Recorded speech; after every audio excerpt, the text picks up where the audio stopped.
Greetings, listener. You are tuned into We Own This Town Music, the podcast for showcasing new and notable music from Nashville and surrounding areas. I'm your host, Michael Eads, and this is volume 243. This show is part of We Own This Town, a podcast network focused on entertainment and documentary content brought to you by Nashvillians. Look us up at weownthistown.net and follow us at We Own This Town on Instagram, Twitter, and Facebook to get updates about all the latest episodes from every show across the network. We've also got a mailing list over on our official site for a weekly reminder about all of our releases. Highly suggest you sign that. If you want to get in touch about anything We Own This Town related, shoot us a DM on Instagram or Twitter, or just reach me directly at michael@weownthistown.net. As you can tell from the episode title, we've got an extremely special episode today, and we'll be joined by the one and only Daisha McBride.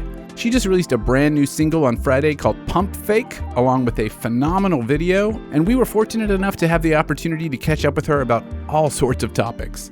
Of course, we discuss the new track, but we also get into her songwriting process, how 2020 was both a curse and a total blessing, the strength of the Nashville hip-hop scene, and what's on deck for her in 2021.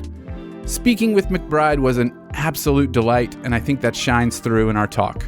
If you aren't already, follow _rapgirl on Instagram and Twitter. She posts regular updates about all her projects, and you're not going to want to miss out on them.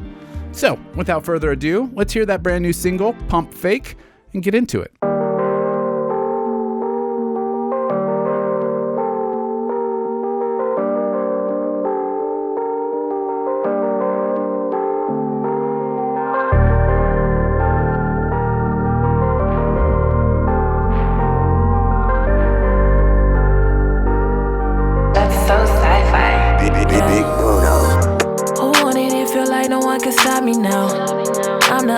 That they was talking about. Got a lot to say that I've been silent about.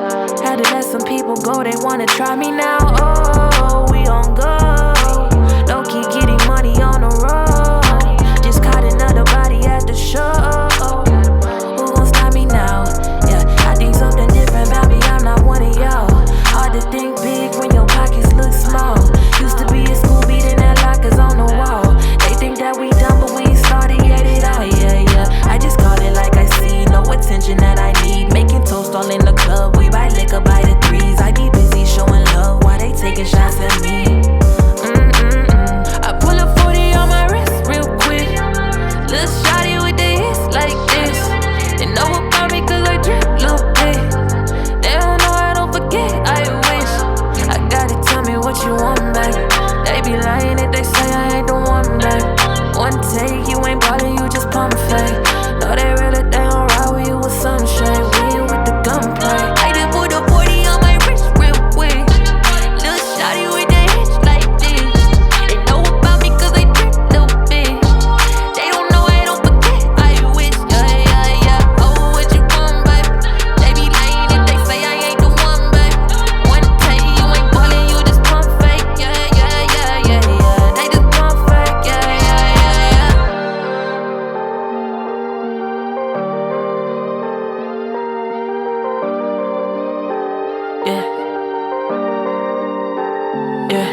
I need 2 shots, go to his coke in the crown. Feel like goo-wop, East Atlanta folks with the rounds. Now I'm icy, Lil Juice, icy. Found a mic when I was shy and now I flow like this is hybrid. If work is full circle, guess it's looping around.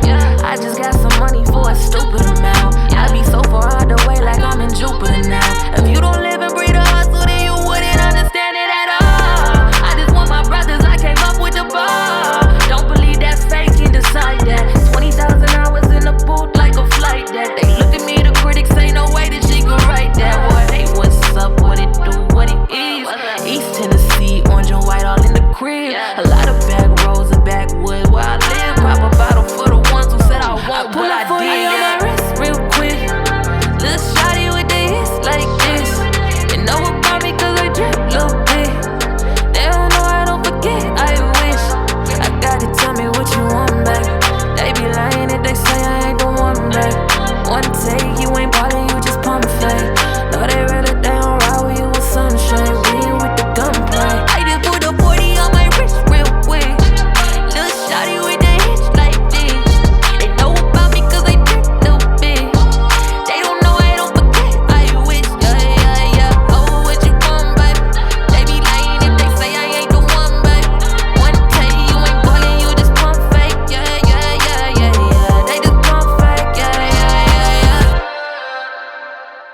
And we are joined by Daisha McBride, and we just finished hearing a brand new single, fresh new single, just came out on Friday called Pump Fake. Yes. Thank you so much for joining us. Of course. Thank y'all for having me. Yeah, and thank you for releasing this song. It's amazing. It's so good.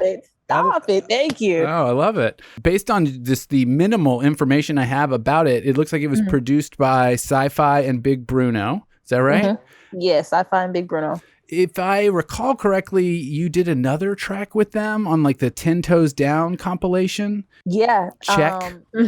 Yeah. So those are kind of like my two kind of like go-to guys right now. Okay. Check that we did on the 10 Toes Down. It's produced by both of them. And then like Sci-Fi, also known as, his name is Josh, but his producer name is Sci-Fi. But we kind of convinced Josh to get on there because he's actually a really good rapper and he doesn't show it a lot. So we convinced him to, just hop on the second verse. When he did it and it came out really cool. Yeah. And then like my past, really everything I've dropped the past two and a half years has just been between those two. Either it's Bruno, Sci-Fi, or them together. Interesting. So, yeah. All right. Well, what can you tell me about this particular track? And we got a lot of the past year, 2 years to talk about, but I'd love to know just specifically, like, what's the inspiration for this track? And so Pump Fake, we've had the track kind of in the vault for about a year now. Oh, wow. Yeah, so it was kind of planned to be dropped like before COVID, but then, of course, the whole world flipped upside down. But so the beat was co-produced by Sci-Fi and Big Bruno, and they actually had they had a session with an R&B artist, a girl who was doing kind of like R&B pop, and they had a session with her, had the beat, and she thought the beat was great, but she was just like, I just can't really connect with it. So then they kind of sent it to me and they're like, hey, like we made this, the other day, we think it's a really cool beat, but the person we made it for basically kind of like didn't want it. So they were like, see what you can do with it. And so I was like, all right. So I checked it out. And I just kind of was at my apartment at the time by myself just one night, and I came up with the hook first. Nice. And the idea behind Pump Fake is just, it's kind of one of those songs for me where I'm just kind of talking about it was really just kind of more of like a reflection. This is how far I've come. Like even in the first, line when I say, who wanted it feel like no one can stop me now. I'm the underdog that they were talking about. So it's kind of just me just like reflecting on kind of myself and just kind of some feelings that I've had the past, couple of years or however long. So that's kind of, the song in a nutshell. But yeah.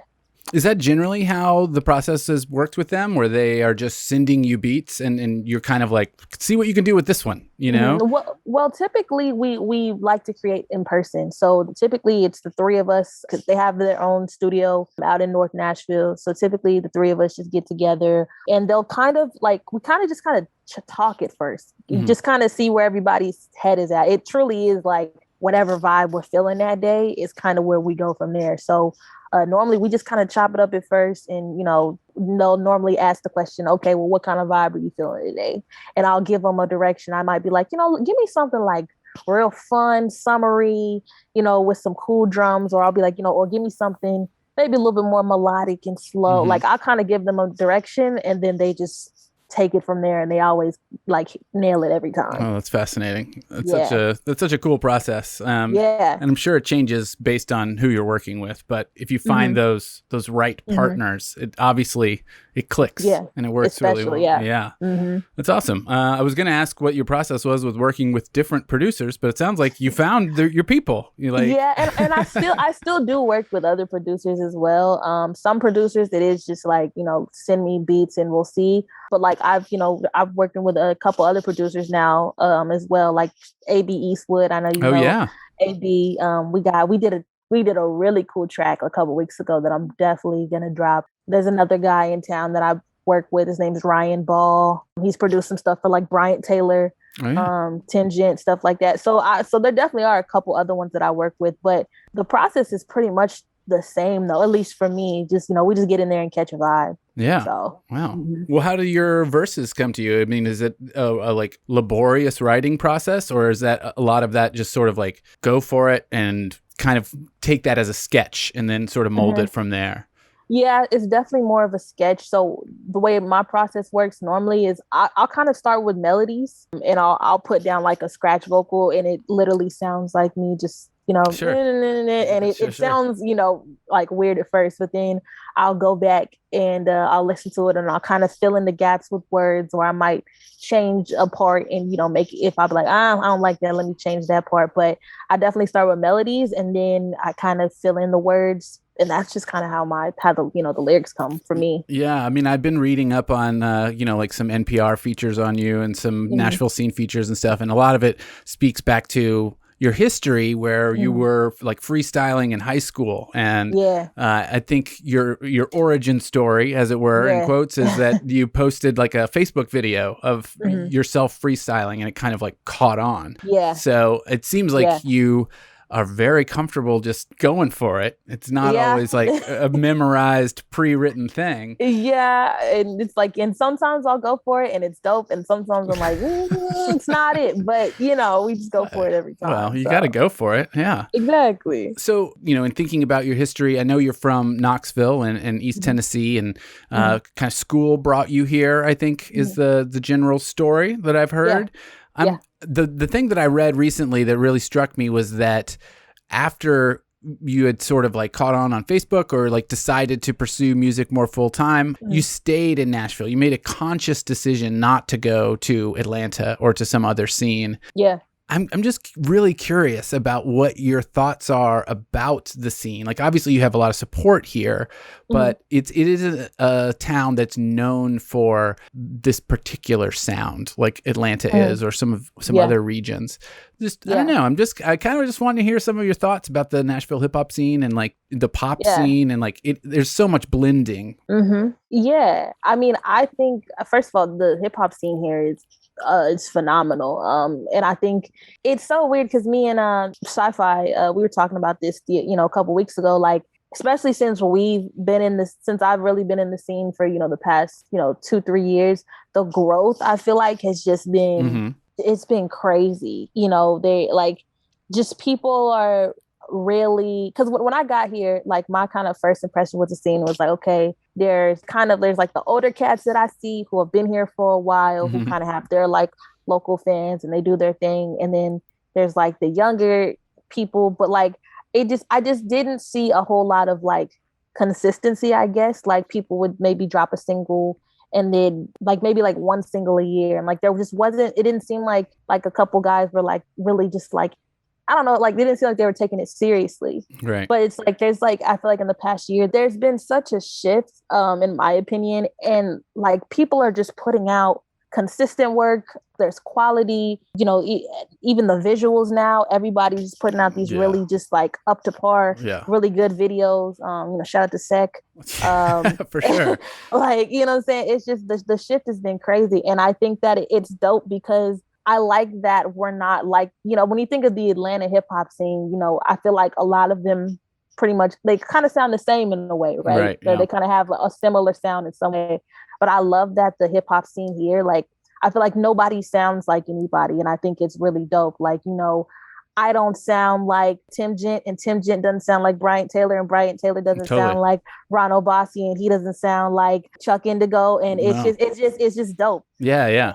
It's incredible. Everybody just kind of wants to see everybody win. And I think it's dope. Yeah, I think that support is really interesting to me as well. Like, I come from a much more like indie rock background, and people are very supportive, I think, in Nashville, but there's always this underlying sort of like competition to it as well, where like they want to, make it more than the other person. And I'm sure that exists in every scene because everybody wants to be successful. But I think that's just hip hop in general, man. I think, like, I think it was Jay-Z at one point, it was like years ago, where he was like, basically somebody asked him like, what do you think about, when it comes to, being competitive and competition, who's the best, and and he was just like, I always think I'm the best. And I love that mentality, because it's like, if you think about it, like when you go on these tracks, it's like, like, of course, I respect what you do, but it's like, in the back of my head, it's like, I want to body you. Like, I want to I want to be the best, but it's no like actual like beef or anything like that. It's, But it ends up being like everyone brings their like A+ game because they're like, oh, I'm the best. Watch this. This is incredible. And that just makes the track even better. It's just, I don't know, with the hip hop scene, I think it's so refreshing to see so much collaboration. And I know that's been the case of hip hop for its entirety, like of its existence. But it's it's really refreshing to see from like a rock and indie rock background because there's not really that much direct collaboration. So what do you think about just like I don't know if this is an odd question, but as a female in the scene, I don't feel like there's quite as much of a female presence in the scene. There's like Little Lion, Sweet Poison, Yours Truly, Jay. Like there's definitely a lot of people doing great things, but there is also like a lot of men. I don't know if that makes it more difficult. I mean, it's always more difficult for women, which I'm not a fan of. But I don't know if you've really come up against that at all, or if you want to speak to that at all. And we can definitely cut this out too if that's awkward. I mean, no. I'm cool. Like I just funny because like I think people with me, they always wonder. They'll be like, do you like such and such, or do you not like such and such? Because they just like don't see me around at like these big sessions, or they might not see me. But it's like I really just be ducked off in my own little world. It's not because I like have a problem. Like I'm just so like to myself sometimes, and it's just But like there definitely have been times like if I want to collaborate with you, I'll definitely reach out and be like, yo, like let's work it. I don't know, but there are a lot of dope females, a lot of dope women here. I wish there were more. Yeah. Because if you look at hip hop in the main street right now. Oh, right. They're the women are killing it. So so I definitely think there should be more. But I mean, we got to work with what we got. Like Pretty Shy. I was talking about Pretty Shy yesterday. This is a new name to me. I'm writing it down. There's a girl here in town, Pretty Shy. She's dope. It's Pretty and then SHY. She just dropped a single that's produced by Tay Keith. And she had a billboard on Times Square and like a billboard in Atlanta. Like she's killing it. But there are a lot of female MCs. There's so many. There's Pretty Shy, Blasian B3, nice. Triple Play Squeak, Niecy Elliott. I mean, there's so many. And Sweet Poison, of course, you know about Lil Lion. Even the female R&B, like Jemiah, Lauren McClinton, Yours Truly, Jay, like you said, there is a good group. I think we definitely don't get as much, shine as the boys do, but they're really talented. All of them. Well, it sounds like this problem is mine. It's my problem. It's ignorance. It's okay to be ignorant as long as you fix it. Look, I can definitely send you all their stuff after this, so you can go and check them out because they're all really dope. For sure, yeah. And I mean, I don't really like to differentiate between like, oh, this is a female MC or a male MC because it sounds like you're holding them to different standards, which I just don't think is the case. I think everyone that I've heard is doing incredible work, but I do think that diversity is important, like even someone like Lack Honey, who, I think he brings something different just from having like a slightly different background and different upbringing, Yeah. I don't know. It's a topic that I'm curious about, but is sometimes hard to talk about. So. I understand. I understand. Well, I'd love to just touch really briefly on like your 2020, because in following along with what everything you were up to, it seemed like your 2020 was like, I'm going to go on tour. I got all these big plans. Obviously, the entire planet shut down and things changed. But I know that was disappointing and disheartening, but it feels like you made the most of it. It's like, I feel like I have such a love and a hate for 2020 because looking back on it, like now that, it's over and I can see the light again. Yeah, right. Like I got vaccinated yesterday and congrats. I'm like, thank you. Like, yes. I'm ecstatic. But like, I know at first it was hard because I had shows planned up all the way until like the end of August. Oh, wow. And so I was pretty much booked. We had a tour that we were, trying to plan out and this and that. And so it was devastating because I was like, this is like my first time I'll get to really like go on tour and like, I like my band was ready. Like we were all ready. Yeah. And then it's just like, boom. And I think it really forced me to like sit down and just kind of address some things like in my personal life that I had been, avoiding. Yeah. Like I started therapy in 2020, which Nice. is something I'd never thought that I would like do. Yeah. But like even like my friends was like, yo, like maybe you should like, you kind of getting out of control. So maybe you should try to like, go figure this out. But that's a good friend. But if the pandemic hadn't hit, I wouldn't have addressed any of that. I would have just went on tour and lived my life and probably would have made a lot of destructive decisions that wouldn't have been, good for me. But so the first kind of half of 2020, kind of the March, April, May-ish was rough. But then kind of once I got over that rough patch, I really just locked in and I was recording more than I had ever recorded, which actually it was really nice to be able to really be in the studio every day and, not feel rushed. And it was great. And then, out of that, I dropped, 2 really cool EPs that I like. They're amazing. You feel me, and you feel me, and a hail of a year. If you guys have not heard that yet, maybe I'll tack some of those songs on at the end of this episode just to remind people of how great they are. I mean, I can't tell you how many times I've listened to "You Feel Me." It's just it's absurd. So. And it's funny because like when we did "You Feel Me," it was like, okay, like outside should be back open by then, so like these songs are gonna hit like perfectly when it gets warm in like summer, and then of course, look at us now, still, barely open. It turns out we don't know how a pandemic works. Yeah, I was wrong. I was very wrong. And so I'm interested to see how "You Feel Me" does this summer because like I feel like those songs were very much like outside songs, to enjoy like with the windows down, top down, going out with your people. So we'll see. But yeah, so I mean, overall, I just had a lot of plans, didn't work out, but I made a lot of good music, and I got into the sync world a lot, which is something that I hadn't. I mean, I knew about, but I wasn't really too involved in. But now I'm like so invested in the sync world, and I love making these songs for TV and movies and commercials and all that stuff. And that's been a whole new lane that I probably wouldn't have tapped into if it wasn't. I mean, that's a hard world to break into, but if you can get it, whew, that's awesome. That's amazing. So are you writing original compositions that are being synced? And oh, amazing. So I have a couple that are coming out throughout the year, so I'll definitely make sure to post about them. It's dope when my original stuff gets placed too, but sometimes I just write it strictly for sync because it doesn't sound like me per se. It's kind of a fun exercise though. Like what can I make that will fit this? Exactly.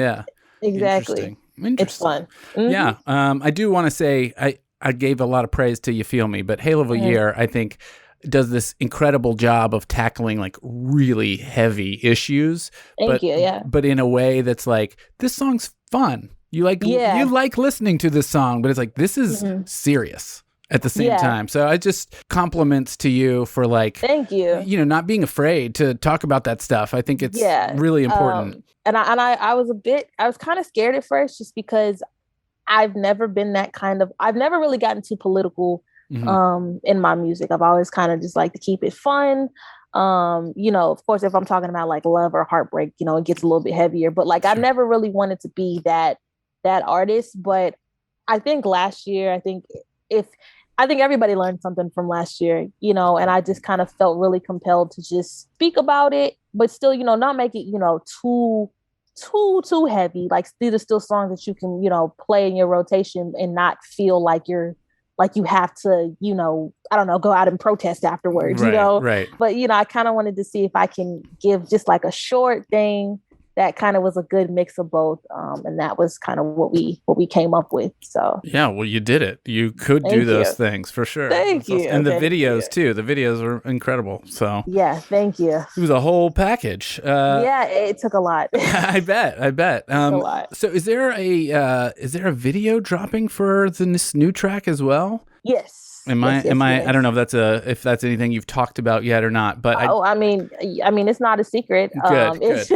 There's a video that's dropping. I literally am trying to debate when I want to drop it. The original plan was to drop it tomorrow with the song. I think I probably will, just because I mean, I don't know. I think I probably will, just because I'm like, I really like this. And with the video, shout out to my friend Ross Buston. He's a really cool director that I grew up with in Knoxville. He's done a lot of like my older goodness, like my high school videos. So, nice. But we wanted to do something that was really kind of like cinematic. His background is in like movies and stuff, so he's all for like, you know, let's give a storyline and let's give these like movie kind of shots. And so the storyline for the video was like basically I like robbed a bank and I'm like on the run. Nice. And like my face is all like beat up in the video. And there's like fake guns and like I saw on your Instagram the makeup on your face, but the caption was like something bad happened, and it was like, man, that looks sort of fake, but it also looks pretty real. So. I had people reach out like, "Are you okay?" And I was like, "Oh my God, I'm sorry. Like, I'm fine. Like, I probably should have given some context." But then I kind of wanted to leave people like, "Okay, hold on. No, like, what's happening?" You did it perfect. It was amazing. I was like, man, I got a 10% feeling that's makeup, but man, I hope she's all right. That's exciting. I love that you're bringing in some Knoxville folks as well. I'd love to see more. Maybe this is another spot where I'm ignorant, but a lot more collaboration between the cities, because I feel like it's such a short drive. There's so much you could do there. Exactly. That's cool. Yeah. Well, let me hear about you got this new single that's out. I guess this episode releases on Monday, so the single and possibly the video are out. Everyone can enjoy that. Yes. What are we gonna see moving forward? More EPs, more touring, like. Touring is a question mark. It just kind of depends on, you know, how the next couple months go and how things open back up. I know at the end of April, I think I'm doing like a virtual show. I know I'll have more information about that as it gets closer. But really, just this year, I'm going to be dropping a lot of music, just because, like I said, I recorded so much last year. Yeah. And I'm just going to stop being in my head about it and probably just drop like Pump Fake. It does have a remix to it. It's my first song that's ever had a remix. So, and I realized that the other day. I was like, none of my songs have ever had remixes to it. But the remix has a really big feature on there that I'm excited about. I don't know how we finessed that one, but we got a really cool feature on there. And then just more music after that. I'm kind of trying to decide whether I want to just roll them out by singles or just do a project. People, you know, some people don't like projects, you know, because attention spans are just short. So I don't know. So I'm trying to figure out how I want to roll out the songs. Well, I think the streaming services kind of make it difficult too, because they really pay attention to like, what's the song that we should promote and put on playlists and stuff.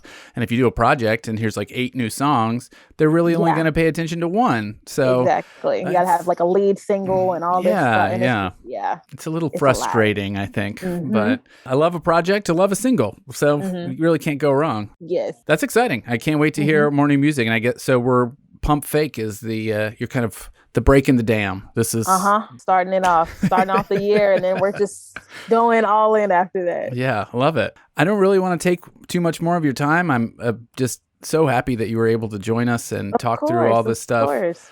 We will continue to play everything that you release. Thank you guys. So happy. And now I have this very substantial list of additional artists to go check out. I can't wait to dive into that. Thank you so much. If you needed any information or anything, just hit me up. I'll send you to their pages. But a lot of good people. I will do. Thank you so much. Really appreciate it. Of course. All right. And that's our chat with Daisha McBride. As promised, let's listen to 2 tracks from her 2020 releases. This is Ball Game from You Feel Me and 2020 Interlude from Hail of a Year. Oh, you want me to do the ad-libs? Yeah. Ball game. Ooh. Body everything I'm on. Done trying to hold my tongue. Acting up way more fun. Ladies and gentlemen. Ball game. Ooh. Body everything I'm on. Done trying to hold my tongue. Acting up way more fun. Let me tell you, I don't take too kindly to disrespect. I got trees in my palm like I'm on the west. I can skate on any beat like I'm Ryan Shay. Oh, she got the city poppin'. Well, what you expect? They probably gonna throw me in the group chat, sending them a message, all caps, they big man. So we just getting started way more than the artists. Let the money do the talking, that shit chat. I ain't holding my tongue no more. They should go take a little break. What for? I bring a little man on tour. I know it be down, I'm sure. I think he love me. See, before I made a little noise, but baby, this something is loud. I used to look up to all of the grades, I feel like I'm one of them now. Good shit days, you finna go crazy. crazy, I guess the secret is out. The back getting bigger like under my eyes. I ain't been asleep in a while. Now internet gangsters been hit with amnesia. You just a puppy, your cousin named Skeeter. Betty decided she'll rent the feature. I don't negotiate, hit up deletion. Bruno just turned on my vocals. Superstar, I'm thinking bigger than local. I don't do fake, so I'm done being social. Perfected my friend and I put it in motion. Ball game.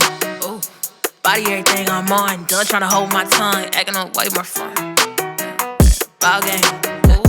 Body everything I'm on. Done trying to hold my tongue. Acting up way more fun.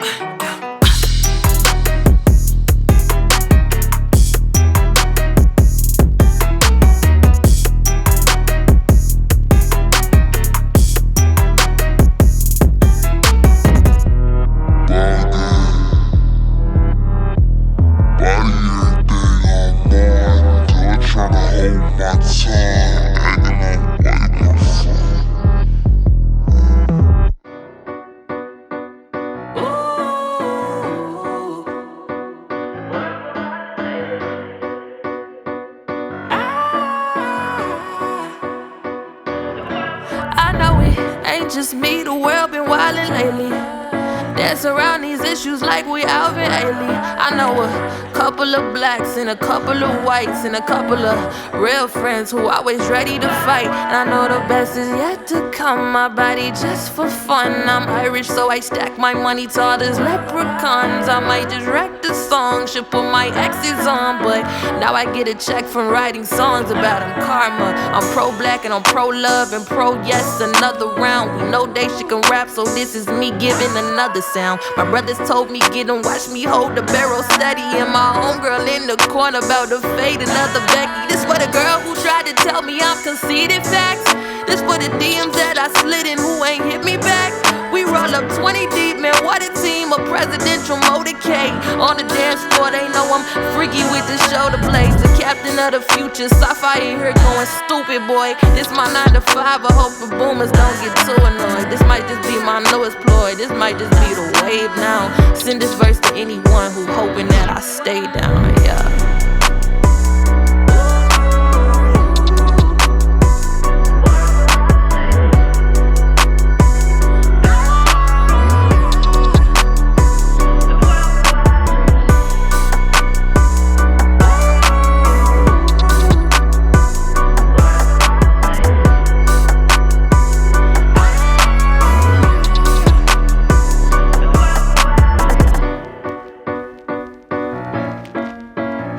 Fantastic tracks right there. Again, that was Ball Game from You Feel Me and 2020 Interlude from Hail of a Year, all by Daisha McBride. If you aren't already, please follow _rapgirl on Instagram and Twitter. Click through in the episode description links to hear more on Spotify. There's going to be plenty of new activity for McBride in 2021, and you don't want to miss it. Huge thanks to Daisha for coming in to chat with us. Extremely grateful for that. Thank you so much. And that's our show. Follow us at We Own This Town on Instagram, Twitter, and Facebook, where you'll get updates about all the new episodes from all of our We Own This Town shows. Visit our site at weownthistown.net, join our mailing list, find out more about all of our podcasts. Lots of good information there. I say it every episode now, and I'm going to say it again. If we can keep growing this, we can keep doing this. So please sign that mailing list, subscribe to our shows, follow us on socials. Yeah, that sounds a little thirsty, but frankly, it is a little thirsty. So please do those things. I'm happy to have you along. Email me if you want, michael@weownthistown.net. I will respond in a decent amount of time. Many thanks to Upright T-Rex Music for the music playing underneath me right now. Find them at uprighttrexmusic.com. Take care. Keep wearing a mask. Watch that vaccine news. April 5th, everyone 16 and up is eligible to get a vaccine, so get your appointment now if you can. Thank you so much, and I'll talk at you soon. Bye. Is it still going crazy? No, it was 45 seconds of insanity. That's Nashville in a nutshell. If I've learned anything, that's Nashville. Mm-hmm. Totally.